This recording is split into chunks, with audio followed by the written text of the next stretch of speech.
Morning, everybody. Good morning. Welcome to Money in the Morning, aka Economic Elevation, aka Financial Consciousness. My name is Dr. Boyce Watkins, and I want to say hello to everybody in the B1 community. B1 means Black First. Black First doesn't mean we hate anybody. It just means we love ourselves. We take responsibility for our community and our children and our well-being, and we are going to control the future. So I hope everybody's doing well. Hope you're feeling good. I got some real interesting stuff for you today.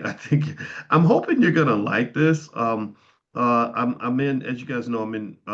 Maybe you don't know, but I'm in Copenhagen right now. I'm visiting my daughter, and we're having a great time here. And it's a beautiful place right here on the water, so full of inspiration, stuff like that. And a topic I was thinking about today was I was thinking a little bit about history and Black history, and I was thinking about what Black people can learn from our grandparents, right? I kind of feel like even though we figured a few things out, there's kind of this idea that the new Negro is always smarter and more sophisticated than anybody that came behind us. We send our kids off to these fancy universities and they come back lecturing grandma like grandma ain't been around the block 8 times and granddaddy ain't never been through nothing, like they didn't fight in World War II and all that. And I thought I would sort of trace this into some economic lessons and economic understanding. I think about my grandmother, Felicia, rest her soul, who was a single mother who raised 4 kids by herself and never had a financial problem. She never stressed over money the way a lot of our young people stress over money, right? You got 10 times more opportunities, but you got 10 times more problems. And so one of the reasons why I think that we should really consider the fact that our secret sauce could be our elders, the ones who came along before we traded in land and businesses for student loans and corporate jobs, is because they possess something that is really actually fundamental to wealth building. Your grandparents possessed a personality trait, generally speaking, that actually fits right into wealth building.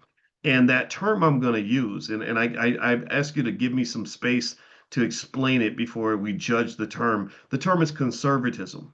Right now, I want to ask you all a question. When you think of the word conservative, how many of you feel like that we sometimes think being conservative means you're a Republican? Give me a yes if you kind of grew up connecting the word conservative to Republican or something like that. Like I gotta go vote for, back in the day it was Ronald Reagan or George Bush or Trump or something like that. Do you sort of feel that way that sometimes we mislabel that term conservative to mean that you got to be a Republican, and if you're conservative, you can't be a Republican? I don't know. But a lot of people seem to feel this way. I'm not saying you feel this way. I'm saying that a lot of people feel this way.